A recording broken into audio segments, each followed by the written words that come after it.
Everyone is watching us, Paulinus. Let them look. We are the perfect family. Okay, oh. Sit down well, because what I'm about to tell you, by the time I finish, you will not know whether to cry or to laugh or to just pack your things and go back to your mother's house. I have reviewed the results from all 4 tests. They all show a 0% probability. Sir, do you have an appointment? Tell him Paulinus is here. Tell him Paulinus is here.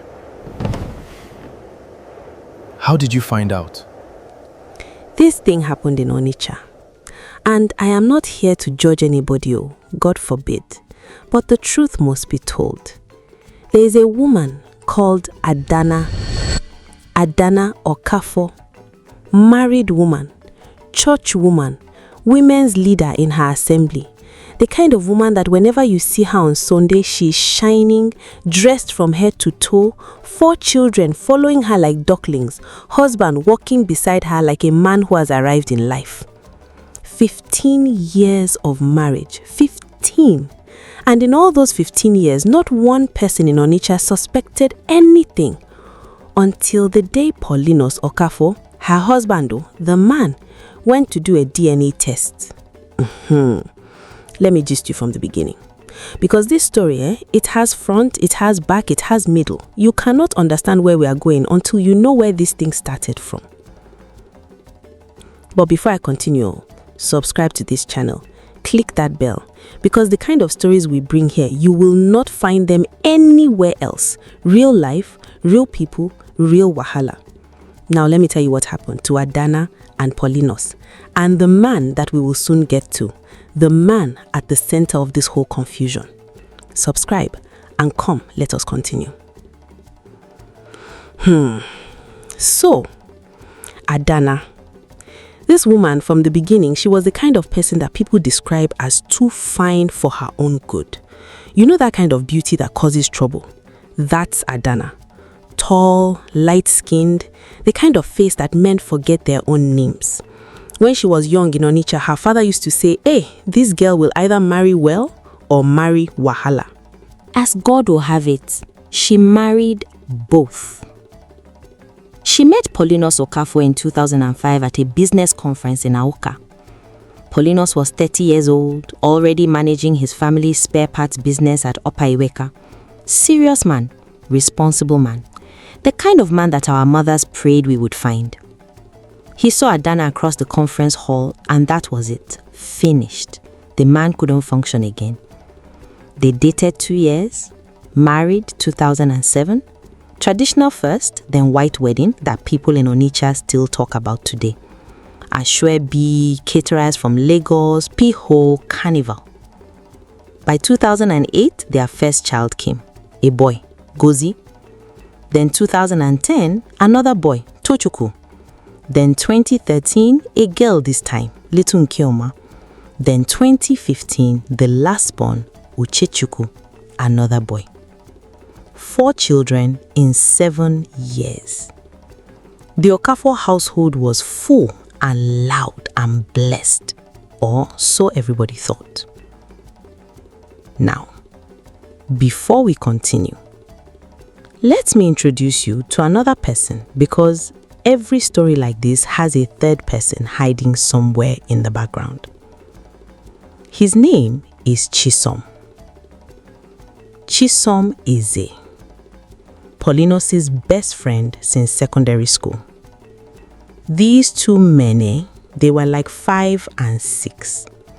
Where you see Paulinus, Chisom is nearby. Same school, same university, best men at each other's weddings, godfathers to each other's children. When I say best friends, I mean the kind that share everything. Business advice, family problems, financial difficulties, everything. Everything except, as we will soon discover, one particular secret. Now, the thing that opened Paulinus' eyes, it did not come from heaven or it did not come from any spiritual revelation. It came from something as ordinary as a school sports day. 2022. 17 years after Paulinus and Chisom became friends. 15 years after the wedding. It was the inter-house sports competition at Gozi's school. Paulinus and Adanna both went. Chisom also went because Gozi was his godson, and Chisom never missed anything in that boy's life. Always there. Uncle Chisom days, Uncle Chisom dad. The children adored him. They were sitting in the stands watching the races when a woman sitting behind them, a teacher at the school, someone Paulinus didn't know, tapped Chisom on the shoulder. "Excuse me, sir, is that your son, the tall one in red?" She was pointing at Gozi. Chisom laughed. No, he's my godson." The woman said, because the resemblance, I was sure. The way he runs, the way he holds his head, I was looking at you and looking at him." She laughed and turned back to the track. Paulinus heard every word. He said nothing. But something shifted in his chest. Something that had no name yet. He looked at Gozi on the track, his first son, 14 years old, tall and fine. He looked at Chisom beside him. He looked back at Gozi. The teacher's words were already making themselves at home in his head.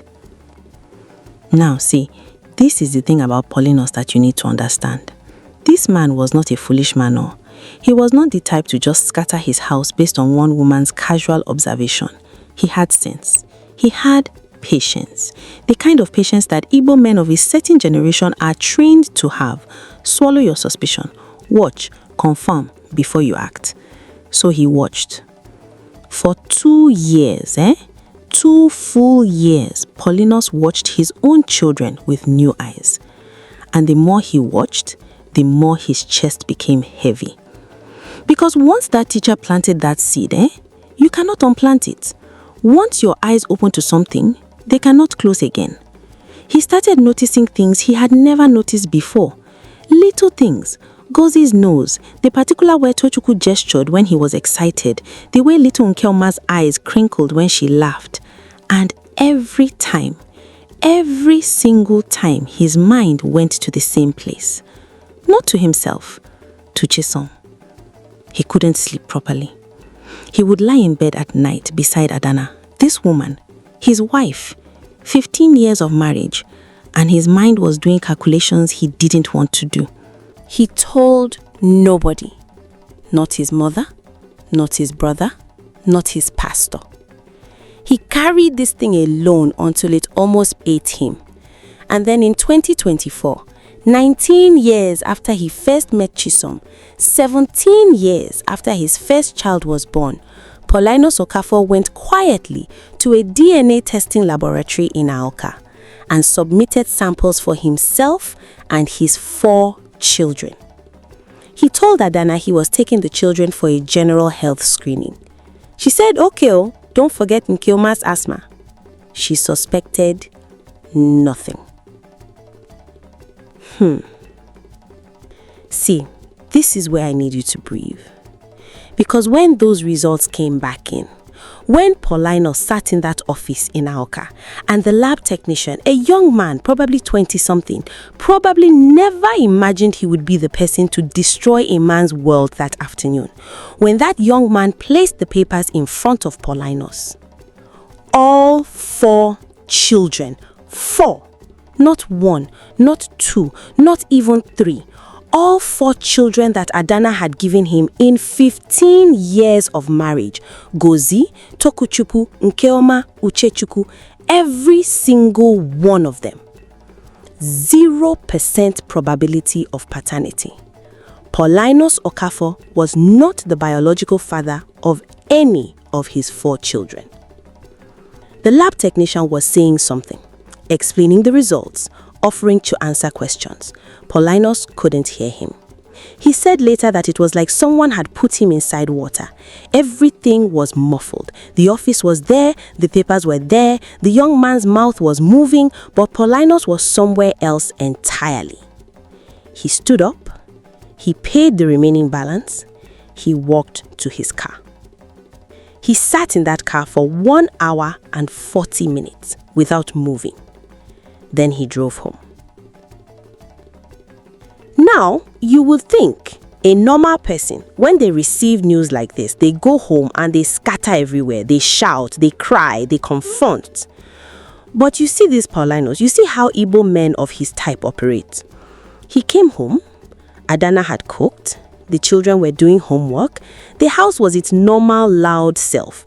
Tokuchuku fighting with Nkioma on the remote control, Uchechuku the last born doing that thing where he's crying without any reason, just because he can cry. He sat down at the table. He ate his food, he helped Gozi with mathematics homework, he watched the evening news, he went to bed. He did not say one word. But Adanna, who had been married to this man for 15 years and knew every frequency of his silence, Adanna felt something. She didn't know what, but she felt it. The way he sat down was different. The way he ate was different. Something had shifted in the atmosphere of her husband. She asked, "Are you okay?" He said, "I'm fine." She said, "You sure?" He said, "I'm fine, Adanna." She left it. That night, lying in the dark, both of them pretending to sleep, Adanna felt the distance between them in that bed like a third presence. Something had entered the room and she didn't know its name yet. She would know it very soon. Wait, because here is where this story takes a turn that I did not expect, and I'm the one telling it. Paulinus did not confront Adanna first. He confronted Chisom. And I want you to think about why. Because when I heard this part, I had to sit down and think. This man, after 17 years of calling this person his best friend, after being godfather to Chisom's own children, after all the business they had done together, all the burials they had attended together, all the weddings, he went to Chisom first. Maybe because a part of him still hoped that Chisom would say, "Paulinus, you are mad. How can you think such a thing? Those are your children." Maybe he needed to hear it denied before he accepted it. Or maybe, and this is the one that hurts the most, maybe he knew that Chisom would not deny it. And somehow, hearing the truth from Chisom was more survivable than hearing it from Adanna. He went to Chisom's office, a Tuesday morning. Just walked in. Chisom's secretary said, "He's in a meeting." Paulinus said, "Tell him Paulinus is here." Within 2 minutes, Chisom appeared. He saw Paulinus' face. And whatever was in that face, whatever Paulinus was carrying, Chisom knew. The man knew immediately. 17 years of friendship, he knew that face. He knew something had broken. He told his secretary to hold all calls. He closed the door. See, this is the part where I always have to take a breath when I'm telling this story.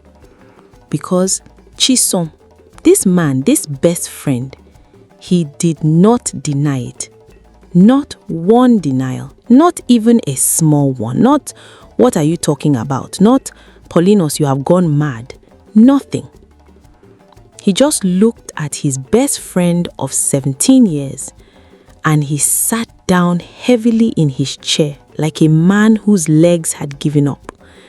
And he said, "How did you find out?" That was the first thing he said. Not, "I'm sorry." Not, "It's not true." Not anything that a man would sense would say. How did you find out? Paulinus put the DNA results on the desk. Chisom looked at them for a long time. Then he started talking. And what came out of that man's mouth, Lord have mercy. It started in 2007, the year of the wedding. Before the wedding itself, during the engagement period, Chisom said he had feelings for Adanna before she and Paulinus became serious. He had never said anything because she chose Paulinus, and a man doesn't do that to his friend. But after the wedding, something happened. Chisom said it was once, it was a mistake. He and Adanna had both been at an event, both had too much to drink. Paulinus said, Chisom, 4 children, 17 years, don't tell me once. And the man broke. Not once, not a mistake. On and off for, Chisom covered his face with his hands for 14 years. An on and off thing that both of them had kept telling themselves was ending, but it never ended. Not until 2021, when Adanna said she was ending it permanently, and she meant it. 3 years of genuine ending before Paulinus found out. Paulinus asked one question. Did you know about the children? Chisom was quiet for a long time. Then, I suspected after the first one, but I didn't want to know for sure. Paulinus picked up his DNA papers from the desk. He stood up. He said, "You are dead to me." He walked out. Okay, now, I need you to understand something about the way Adanna received this confrontation. Because this woman, by the time Paulinus got to her, she had already heard from Chisom. Chisom had called her the moment Paulinus left his office. 14 years of loyalty to the wrong person. At least let him warn her. So when Paulinus came home that evening, the children were at her mother's house. She had arranged that when Chisom called because she knew what was coming. When Paulinus walked through that door, Adanna was sitting in the parlour, waiting. She didn't pretend. She didn't play innocent. She looked at her husband of 15 years and she said, "He told me you came." And Paulinus looked at his wife, this woman, mother of 4 children that turned out not to be his children. And he said, "How, Adanna? How?" Not shouting or not throwing things, not cursing. Just how? And that question, the quietness of it, the devastation packed into just that one word, that broke Adanna more than any shouting would have. She started crying. Real crying. Not the crying of a woman performing guilt. The crying of a woman who has been carrying something enormous for 15 years and it has finally been put down, except the putting down has destroyed everything. She said she had loved Paulinus. She still loved Paulinus. What happened with Chisom was separate. She knew that sounded impossible to believe, but it was true. The two things existed side by side in her in a way she couldn't explain. She had tried to end it many times. She had ended it in 2021 and she meant it. Paulinus said, "The children, Adanna." She couldn't answer that one. Because what answer exists for that? 15 years. 4 children. Every school run, every hospital visit, every school fees, every birthday celebration. Paulinus had been loving and raising and sacrificing for children that were not his. And Adanna had watched him do it every single day. She had watched him do it. Now see, this is Nigeria. You cannot think that a matter like this stays inside 4 walls. How it came out, I cannot tell you exactly because honestly in Onitsha, when something happens, it travels by wind. People just know. Maybe Chisom's secretary heard something.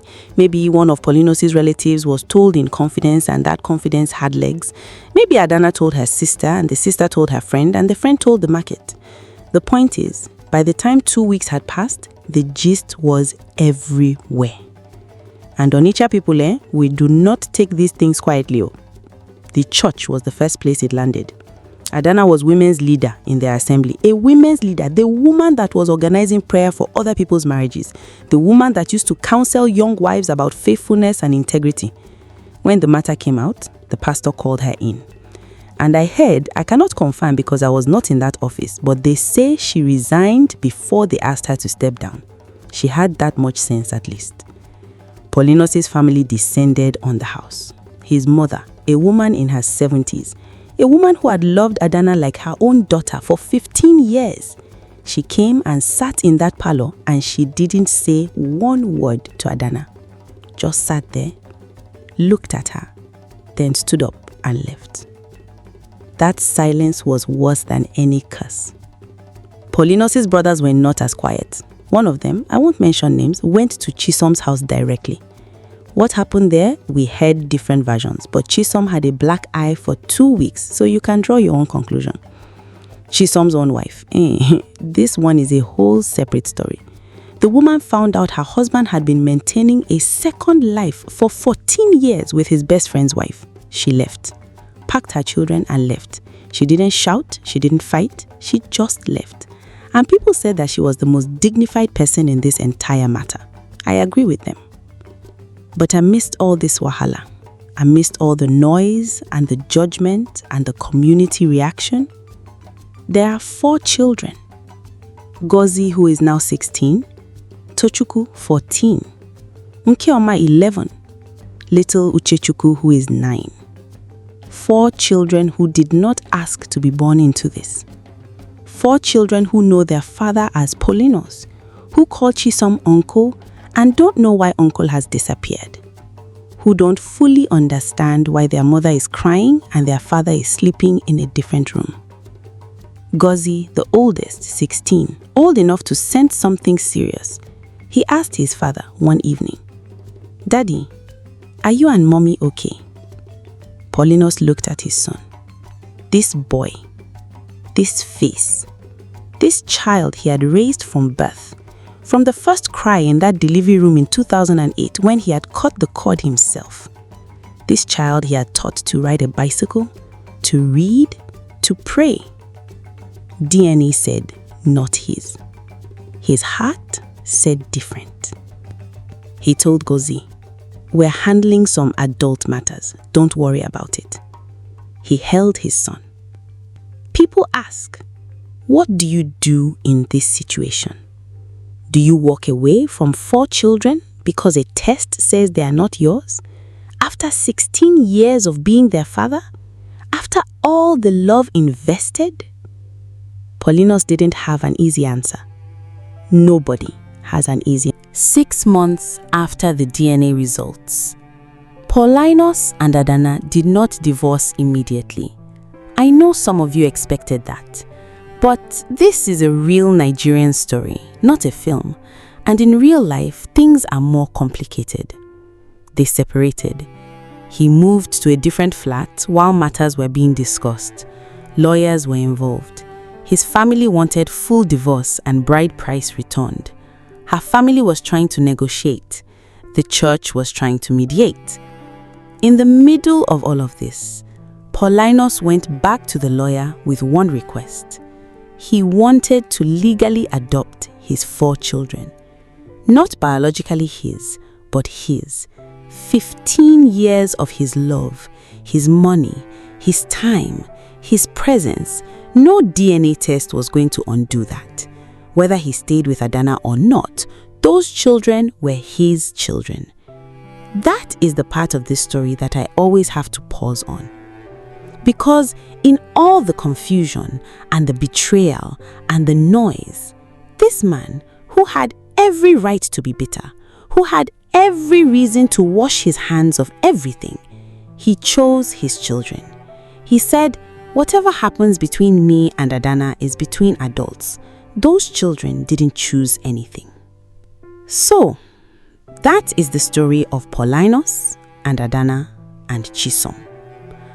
And before anybody opens their mouths to say what they would have done, nobody knows what they would do until they are inside a thing.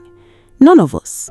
We sit outside and judge very well because the hot water is not on our own skin. What I will say is this: Adanna made her choices, and she has to carry the weight of those choices for the rest of her life. The women's leadership she lost, the marriage she broke, the look on her husband's face when he said, "How?" That is her burden. Chisom destroyed a 17-year friendship for 14 years of secret. His wife left. His children know what their father did. He has to wake up with that every morning. And Paulinus, Paulinus, this man sat in a car for 1 hour 40 minutes after receiving the worst news of his life. Then he drove home, ate his food, helped his son with mathematics, went to bed, and then he chose to adopt his children anyway. I don't know whether to call him a fool or a saint. Maybe in this life, the difference between the two is not as big as we think. The marriage, I cannot tell you what will happen. Some people say they are still talking. Some say divorce papers have been filed. In Onitsha, everybody has a different version. But those 4 children, Ogozi, Tokuchukwu, Nkioma, and Uchechukwu, they have a father. Whatever else happened, they have a father. And maybe that is the part of this story that matters most. Okay. That is the gist for today. Go and think about it. If this story touched you at all, subscribe to this channel because we bring real stories, Nigerian stories, the kind that your auntie would tell you in a low voice over a plate of rice. Click that bell so you don't miss the next one. And in the comments, tell me, what would you have done if you were Paulinus? Would you have adopted those children? Drop your answer below. And share this with someone who needs to hear it today. We will see you in the next story.